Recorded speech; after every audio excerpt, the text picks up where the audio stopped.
What's going on, y'all? We are now in the Activate meta, kind of. Let's take a look at the best decks to climb in Marvel Snap. This is perhaps the safest bet in the entire game right now, although there are many Wiccan shells that would like to argue, and some attempts at making other shells work, like assigning negative power to your opponent, but we'll get to those later.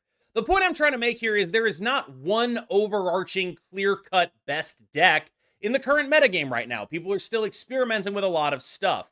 This list has not changed at all and maintains good matchups into most Wiccan decks. The way it does this is by totally invalidating the card Alioth. Wiccan decks tend to be a deck that is based on accelerating into Alioth or Magneto, and they don't actually have all that many points in their deck outside of that. There are some big 3-drops. Wiccan is 7 points on his own, right? Like, that's not bad. But when you're accelerating out a ton of points that are not affected by Alioth, that is a really big and really, really powerful way at dealing with what would reasonably be described as public enemy number 1. Now, this is a deck that looks to abuse that interaction as much as possible. Because so many people are playing Alioth, Shang-Chi is at a lower rate of play than he's ever been. This remained true even after the release of Symbiote Spider-Man and Silver Sable. So, we end up with similar metagame dynamics, making this deck a very powerful point application package that does not share the weaknesses that a bounce deck might to Alioth. Similar output in terms of points, but instead of having the numbers on the cards be a reflection of the on-reveal abilities of the cards, the numbers on the cards are a reflection of the numbers on the cards, and you're modifying how much they cost rather than modifying how much their power is. Speaking of Wiccan decks, they are all kind of the same thing, with the real divergence being whether or not you are a Bounce Wiccan list, which is more its own archetype, or just a normal Wiccan list. So when I refer to Wiccan decks here, that's kind of what I mean. I mean decks that look like this.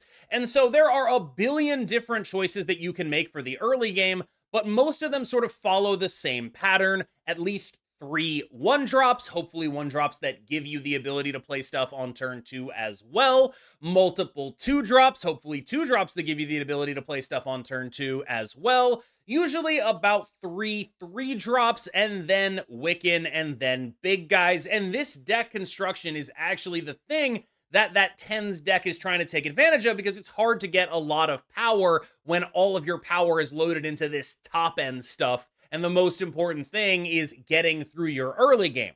So this list is looking to solve that. I am not 100% sold on the Elsa Hope thing that's going on here. It is entirely possible that this could just be, copycat speed instead. But I do like the Marvel Boy edition here. I have felt that it's a very strong, reasonable scaling alternative to what this deck is normally built like. And we're going to talk about a couple other builds of Wiccan, but like the main thing that you should know about Wiccan is they all kind of look like this. The end game is always kind of going to be Alioth and Magneto, and then the rest of what's happening here is really what's up for grabs when people build these decks. So here is a different build of Wiccan, this one of course being Wixie, and what this one is trying to take advantage of is the fact that Alioth can shut down all of the cards that have on-reveal text, partnered with the fact that Mobius can shut down all of the discounted cards that are good into Alioth. Basically, this list is a reaction to the success of the TENS list. It's, other than that,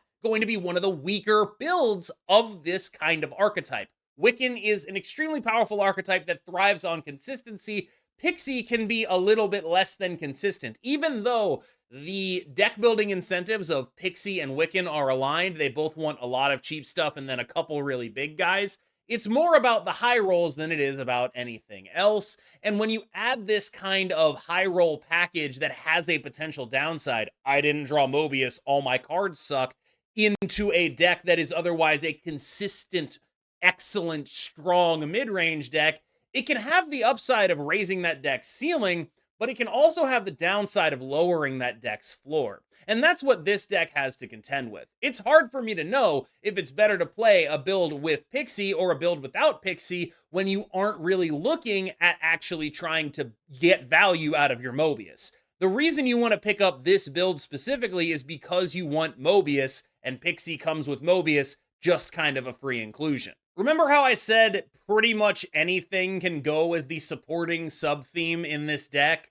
Yeah, I mean, this is kind of the same thing. You look superficially, these decks look kind of different. The cards they have in common are Wiccan and Eliath and Magneto and Hawkeye and like Kitty Pryde in some of them, Nico in some of them, and then the other 6 cards are totally different.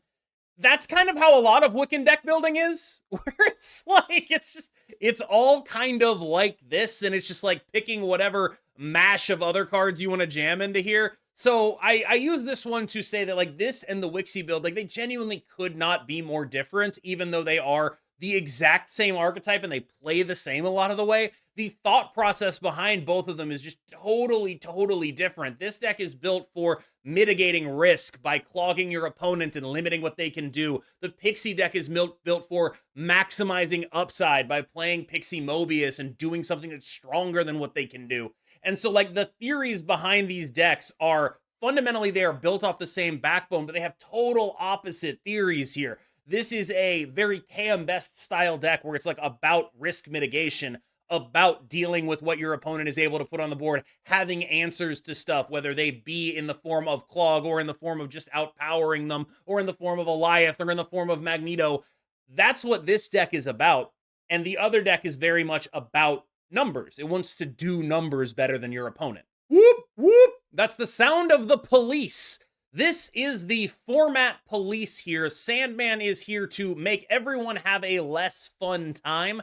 This is a deck that is an extremely and powerfully consistent, strong, interactive deck. And I use interactive here maybe in quotes because it's not really so much interacting as saying that you can't do what it is you're trying to do.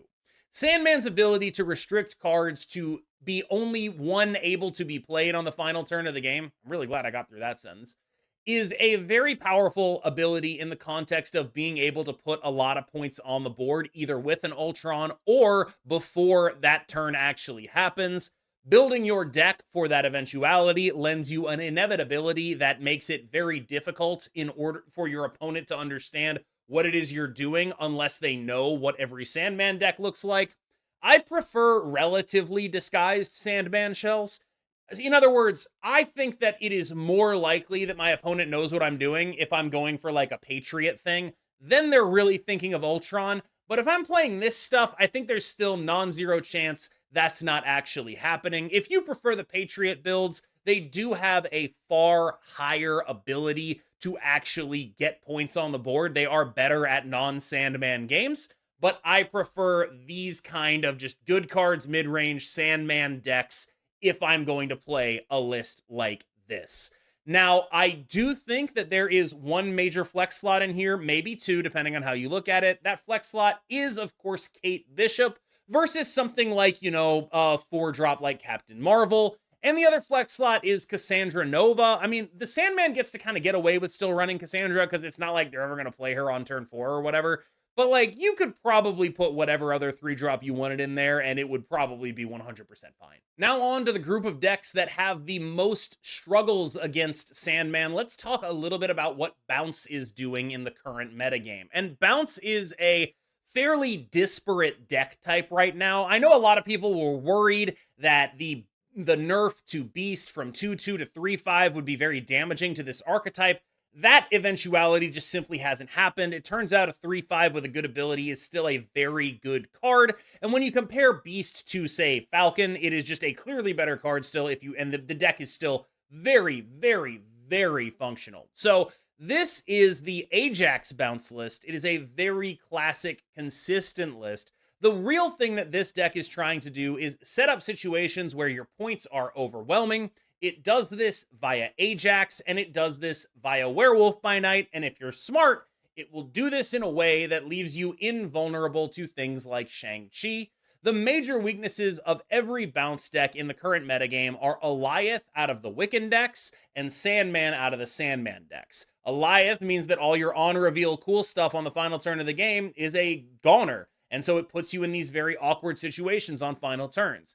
Sandman requires you to read and understand that they are actually going to be a Sandman deck this game, so you're going to want to fire that Hazmat off on 5 and then drop an Ajax on 6. That kind of understanding is necessary to navigate a metagame full of cards like Alioth and Sandman. An even more pure bounce strategy has been very successful for myself and others. This is pure bounce, and right now I believe Husky Puppies swears by it.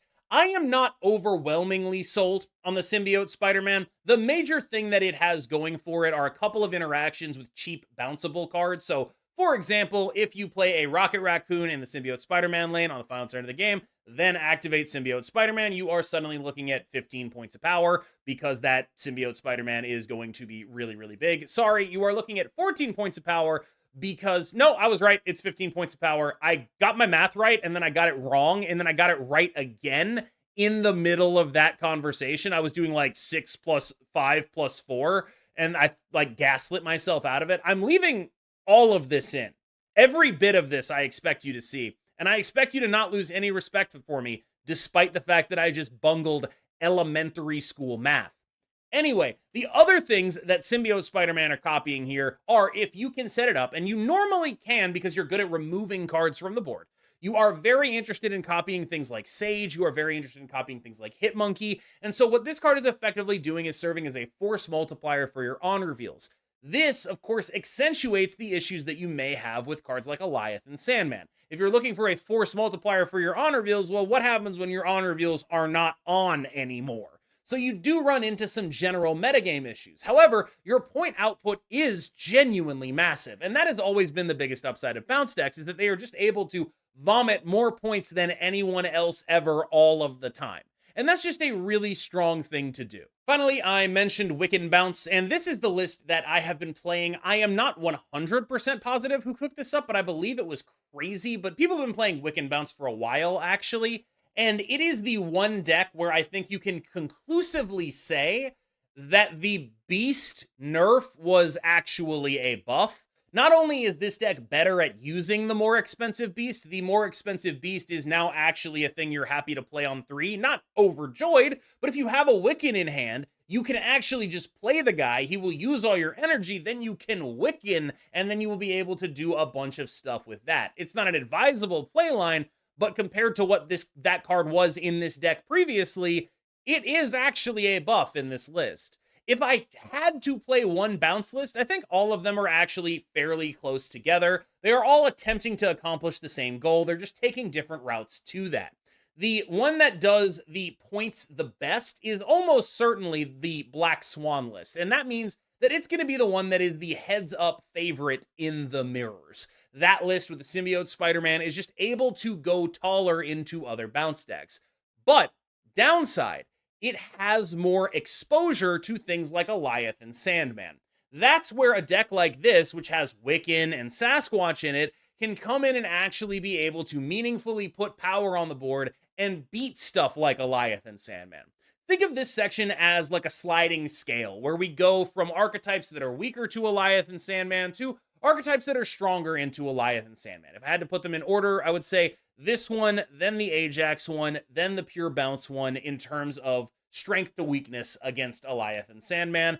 But order is almost entirely reversed when you're just both doing points. Arishem isn't overwhelmingly strong right now, but it still has these draws where you're just doing things that are complete garbage and not really fair. Like, I wouldn't be shocked if over the aggregate game, like the aggregate amount of games that you looked at, like Arishem maybe had like a 50% win rate or something like that, but it is the kind of deck that lends itself to these like horrific scams, these absolute blowouts, and then it also lends itself to like, you just, like, you Loki early, and then you just have no playable cards in hand while you draw your opponent's destroy deck, and then you lose. Like, there's I honestly, the more I play this deck, the more I'm like, I'm really not sure I want Loki in it, but the major upgrade that's been happening here is the addition of Hawkeye, the addition of Killmonger.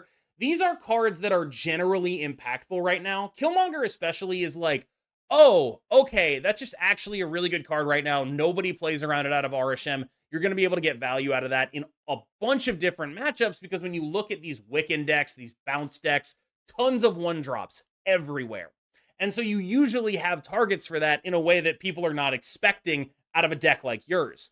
Obviously, all the dumb stuff that this deck does is still here. The addition of Hawkeye has just been really nice. You just like taking game actions as an Arishem deck. You just want to be able to like play cards. And so for the same reason that Agent Coulson is really good, and obviously to a lesser degree than Agent Coulson, Hawkeye is just a good card to have. It's a card that puts other cards in your hand. You're usually able to like get them on the board without paying a lot of a cost for it. You're usually going to be like playing a 4-drop on 5 some of the time anyway, because your curves are pretty awkward and hard to make work and hard to use all your energy on. And that's part of the deal when you play an Arishem deck. I think that this deck is probably solid and it's worth talking about, but I do think that like it's fallen pretty hard from the heights that it was previously at, and I wouldn't be surprised if a lot of good players were just not scared of this deck anymore. Phoenix Force is a beast of a deck with a very powerful 1 combo line and 2 very powerful backup combo lines. Your combo line A is, of course, the Phoenix Force combo. Either Human Torch or Multiple Man into blowing up that card, into reviving that card on a Phoenix, into moving that card everywhere. If you're Human Torch, into Zola. If you're Multiple Man, into literally it just goes everywhere, everywhere, everywhere, everywhere, everywhere. One of the ways that this deck got buffed was the addition of Symbiote Spider-Man. It adds an additional line that leads into overpowering Nimrod gameplay, which is your plan B. You are now no longer just a Shuri deck, you are also a Symbiote Spider-Man deck that enables you to get these 12 power Nimrods into Boom Boom, which puts a lot of power on the board. Your output with that plan is honestly fairly similar to your output with Multiple Man.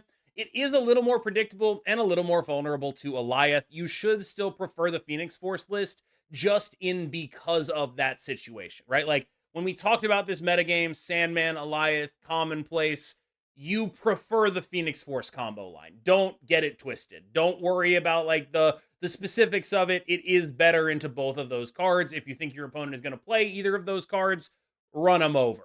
Alongside PF in the Symbiote Spider-Man combo section is, of course, Wong. Wong is a very powerful list that just got a new nut draw, but that nut draw is very vulnerable to interaction. So let's talk about it. The nut draw here, of course, is Black Panther stuff. You have not just Wong, but Symbiote Spider-Man that can create massive Black Panthers into an Arnim Zola.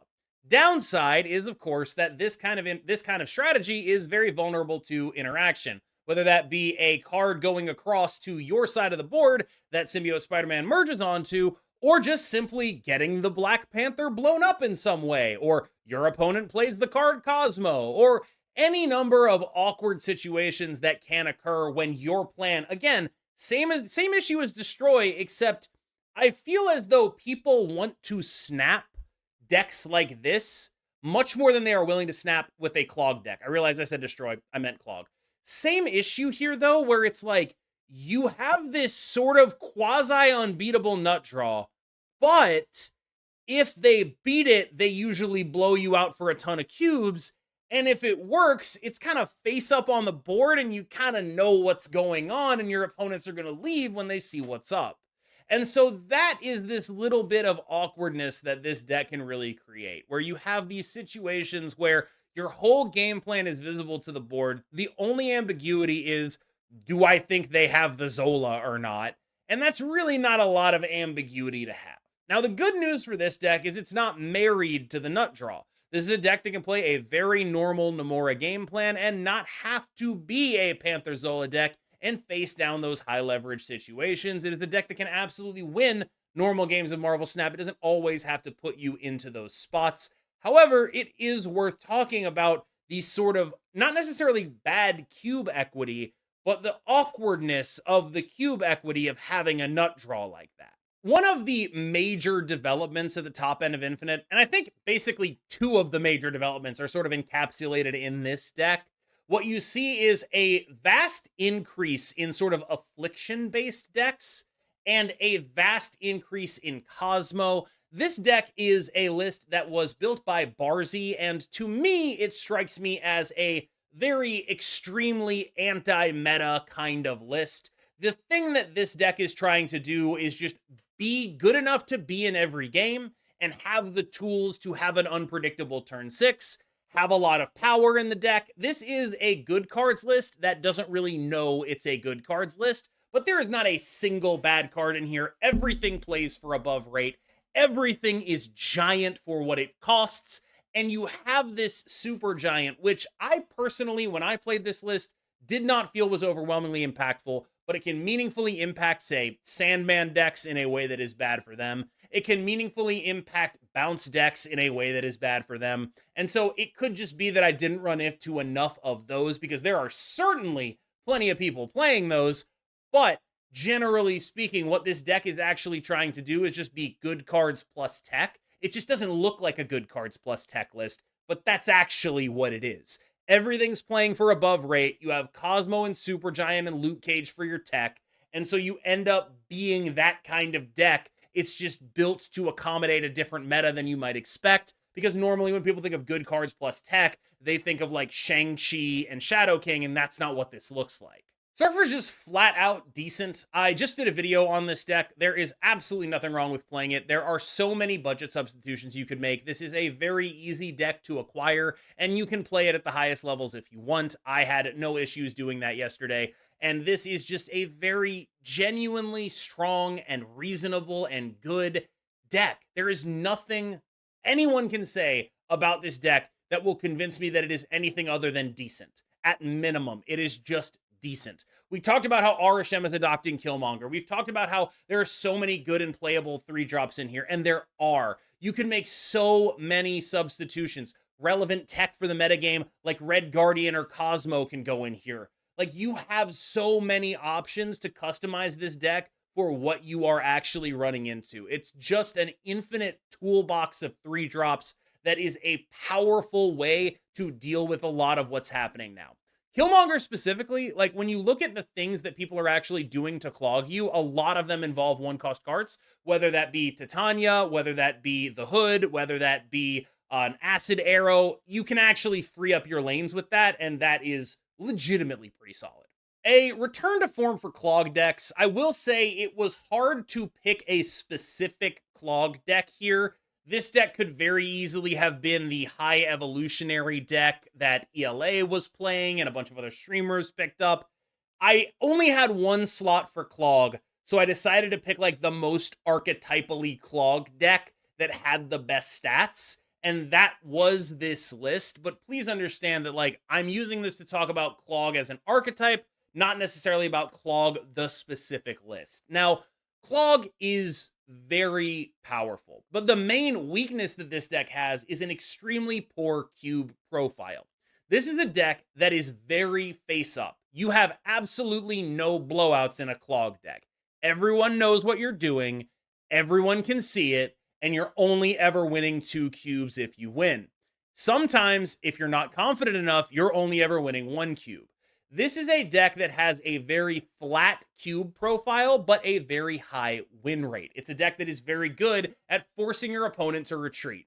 It's not a deck that is necessarily very good at doing literally anything other than that. And it is a deck that can be prone to having the tables flipped on it. Your opponent runs Annihilus? You didn't know that. Sorry, guess you die, right? Like, there are some very strong counterplay things that people can do to you that are real massive blowouts in ways that you can't really see coming, but they can set up because your deck is face up. Everyone knows what you do and what you are. It's the 2-cube machine. If you'd like to play the 2-cube machine, I welcome you to it. So with that conversation about Killmonger, I think it should come as no surprise that I have Kyera back in my zoo list. I do think that that might not be the necessarily absolute best thing to do, but I am just a little bit too afraid of getting Omega blown out, and Kyera really helps you with that. Like, when we talked about these other decks with their awkward sort of cube equity situations, Zoo is one of those decks when it doesn't have Kyera, right? Because you literally never know if your opponent is running Killmonger. I was playing it in Arishem. You just don't know. It could be in whatever. I've seen it out of Thena decks, and that lack of knowing really gets it like the back of my brain. And I feel like having Kyera allows me to like snap better. I realize this sort of sounds like a commercial for like a drug that alleviates the symptoms of a disease, where it's like, I can breathe easier now. having Kyera. Kyera even kind of sounds like a drug that you would take, like an anti-allergen. Like, I breathe easier now that I take Kyera with me everywhere I go.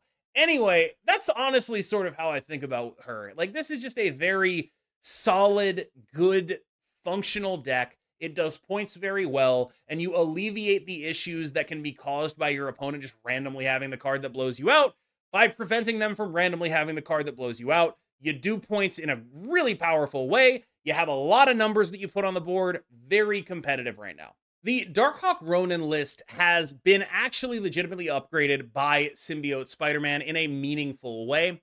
And I don't necessarily think it's the greatest list of all time. I'm not a big fan of it personally, but I do think that it is more relevant to the metagame now than it basically ever has been. I feel like it's kind of super mid, but I do think that it has some real things going for it with respect to where it fits into the metagame. Previous iterations of this list were very, I would say, Goon Knight-esque, where it's like, okay, face up, face up, face up, face up, face up. You're doing disruption, and you're really hoping that your disruption carries your otherwise mediocre points package to victory. But where this deck has an edge over Goon Knight is that it's able to play multiple pieces of relevant interaction. And a lot of that is because Cosmo is a relevant piece of interaction right now, where previously he was sort of in and out, but now that so many people are experimenting with Bounce decks, with Silver Sable decks, with Symbiote Spider-Man decks, Cosmo ends up being a very relevant piece of interaction a lot of the time on turn 6. This deck is very easily able to accommodate those turn 6 plays.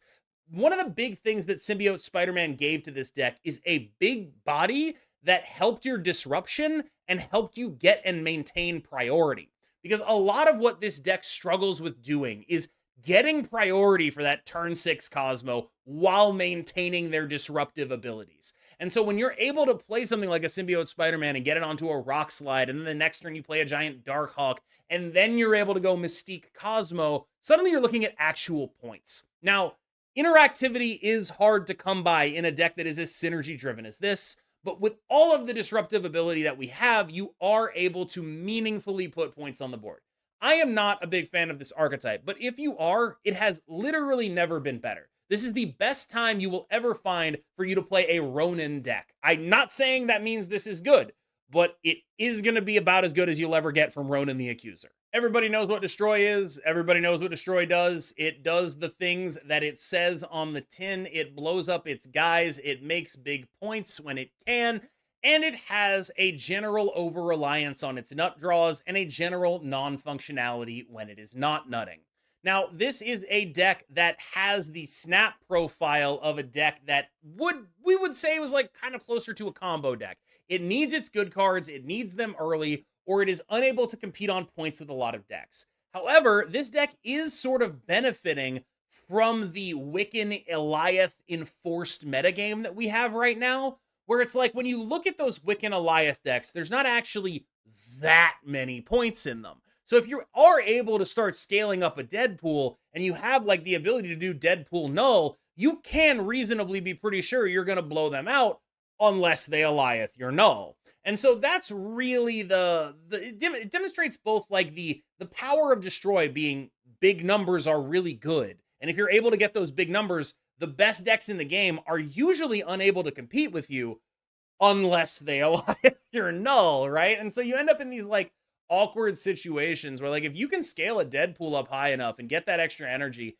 you probably are beating the crap out of them on points, but you do have to still worry about getting Eliath. And so you end up in an awkward spot even when you are nutting off, unless you're able to put points out in different ways. Like Death is a really good way of making that happen, but they're also sometimes playing Mobius, and then you're just sitting there like, there's no way I'm not 50-50ing Eliath, even on my nut draws.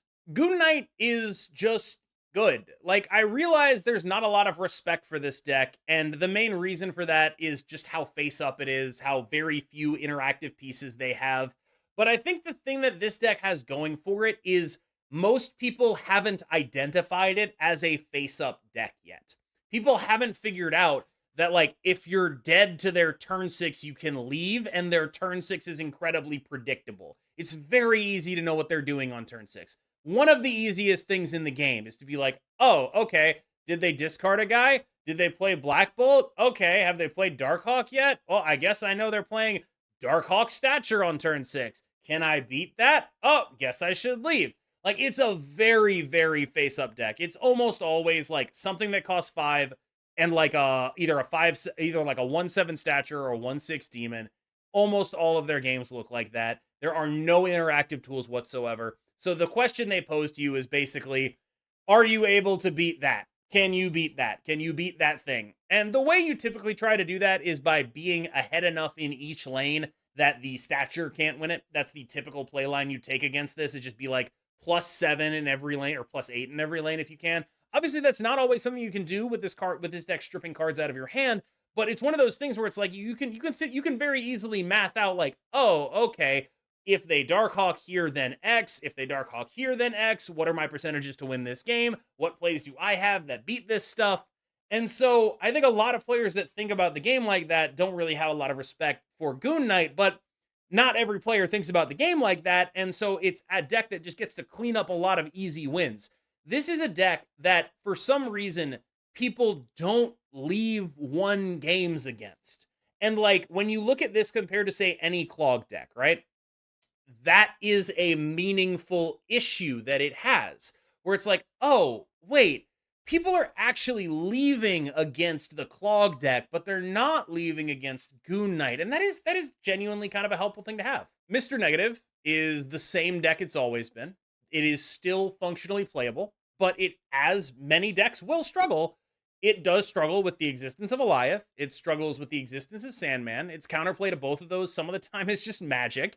And it is a deck that is generally going to have a lower win rate and a higher cube rate. It capitalizes entirely on the power of the nut draw, and that nut draw is very powerful. But there are, I think, a lot of things in the metagame right now that make it tough to be a Mr. Negative gamer. This is not the most Mr. Negative friendly metagame we've ever had. And I'm not going to say that, like, the existence of Eliath and Sandman and Cosmo in the meta is something that is killing Mr. Negative. It's just not the thing that you're super happy to see.